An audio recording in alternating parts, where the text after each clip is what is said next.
Here, Mod. Okay, and Mod is talking about the balance of giving and receiving. Some of you might be giving too much of your energy to other people during this time. Okay, your guides are asking you, your ancestors are asking you to conserve your energy and to make sure that you are balancing that and giving some of that energy to yourself. Okay, your guides are saying that when you are not in balance, right? When you are giving and pouring too much of yourself to other people, it makes it so that it's easy for you to burn out. Baby, you don't want to burn out.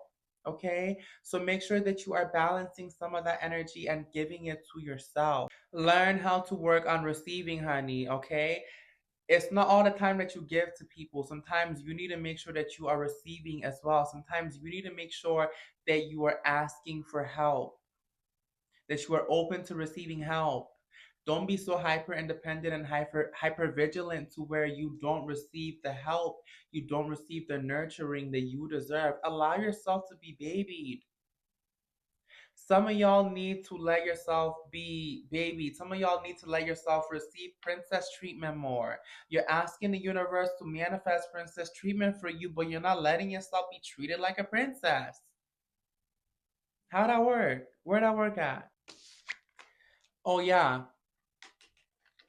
Oya says here storms, okay? And when you look at the goddess Oya, and whenever Oya comes through, right? So really interesting, y'all. Whenever Oya comes through, she is saying that there is something that needs to be disrupted. There is a pattern that needs to be cleared out. Her sacred number is the number 9, okay? 9 is the number of completion and magic. So whatever cycle here that needs to be wrapped up, Oya is coming through as a message for you from your ancestors, letting you know that they are sweeping you swiftly out of a situation that no longer serves you, okay? So wherever you have been giving your energy and not really receiving enough in return, whoever was unjustly taking from you, whatever energy vampires that you know were either around you or you were kind of keeping around you, whether that be due to you pitying some of these motherfuckers or just like you not really fully being in your self-worth. Like you guys are doing that work for you, okay? They are saying that they are coming to take you out of that situation. And they're saying, maybe if you don't listen while they're trying to take you out of the situation, it might happen a little bit more abrupt than you might want, okay? But it's going to be necessary. So, whatever chaotic moments that happen right now, whatever difficult conversations that surface, whoever might get their feelings hurt by you speaking your truth, baby, that's not your problem. Okay? I'm channeling the song Bag Lady by Erica Badu. Baby, for some of y'all, it's time to go. It is time to let go. Doing, like I was saying here with the Queen of Sheba talks about learning mysteries, having mastery and knowledge over the mysteries. Okay? When we look at who the Queen of Sheba was in lore, who she was, because she was a person, right? And there's a lot of mystery and intrigue around surrounding the Queen of Sheba. I can do a whole video on her. I love her. Okay, the Queen of Sheba is one of like the greatest heights of esoteric knowledge, right? She represents one of the greatest heights of esoteric knowledge that a woman can really aspire to become. She is the high priestess embodied. Queen of Sheba is similar to, for example, Morgan Le Fay, right? In the sense that the Queen of Sheba was said to be not just human but also part jinn. What does this mean? It means that she walked with the sacred mysteries. You guys are saying that with Oya here coming through to disrupt things, you are going to be removed and taken away from situations where you could not fully access your power, where you could not fully tap into the mystery. So for some of you, this could be, honestly, this could be like moving into better living situations where you can better practice your craft, where you can better commune with your ancestors, right? This is an ancestral message. For a lot of you, this has to do with you kind of like moving past certain energetic blocks that might have kept you from being able to tap into sacred power, right? And sometimes energetic blocks can come in the form of people and the relationships we keep with them. Sometimes when we get rid of those relationships and we come out of those restrictive situations, we enter a state of flow where we can really tap in and align, right? With our highest elevated ancestors, where we can align with our deities, where we can align with our angels, and be able to channel information that they're trying to give to us. Queen of Sheba is also, when you look at the story of the Queen of Sheba, right? So she meets King Solomon. Let's call him a king because he is or was, I guess. King Solomon was her equal by every sense of the word. Every magician and they daddy, okay?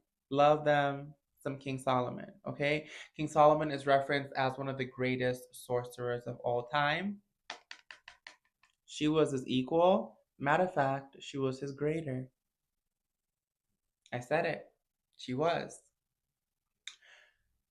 He had wanted to meet her for the longest time, and she had brought things with her when she met him, right? So sacred spices.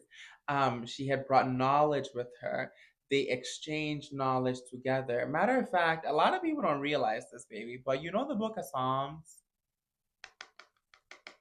When you read some of the book of Psalms, that is a some of the book of Psalms are literally love letters to the Queen of Sheba by King Solomon, okay?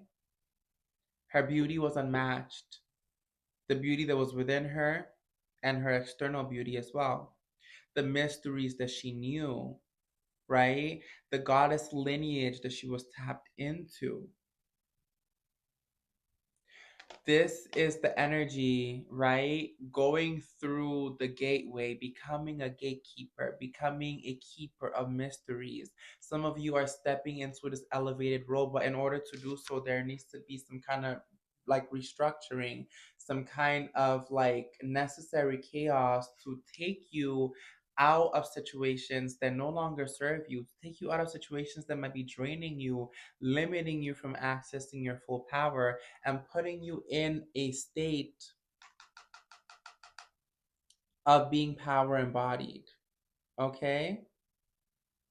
Putting you in an energy of being able to channel accurately and directly from your elevated ancestors. Okay? Your ancestors are saying, honestly, for some of you too with the Queen of Sheba, this is giving me that some of your ancestors or your ancestresses, right? Ancestors, ancestress. Um, your female ancestors, okay? I don't know if that's the actual word. I might have just come up with that. If I did, rosology.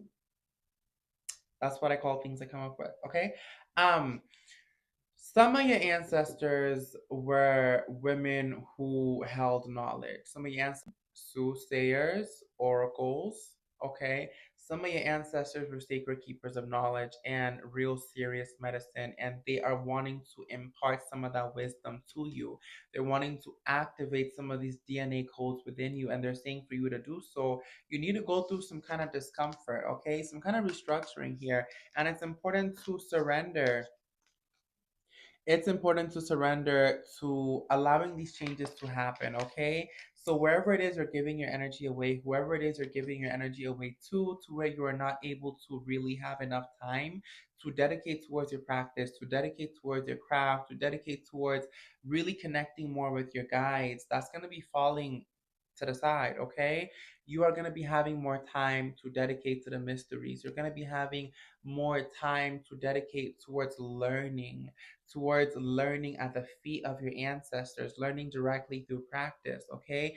And through that practice, through observing, right, and taking note. A lot of spirituality is observing things, being able to observe things from an expanded state of awareness to where you're able to make key associations, to where you're able to take note of how certain things play out, how certain things manifest, to understand the language of the universe, the language of your guides. Okay, they speak to you directly, uniquely, in their own way. you're going to be decoding that language and you're going to be understanding it more because they are removing whatever noise, whatever external influence that is distracting you from being able to hone in, lock in, and tap in. Okay? Thank you so much, my lovelies, for sticking through this ancestral message. I hope it resonated. I hope it was able to bring you clarity. Until next time, I am Rose, the Witchy Siren. Please like and subscribe and be sure to comment and share.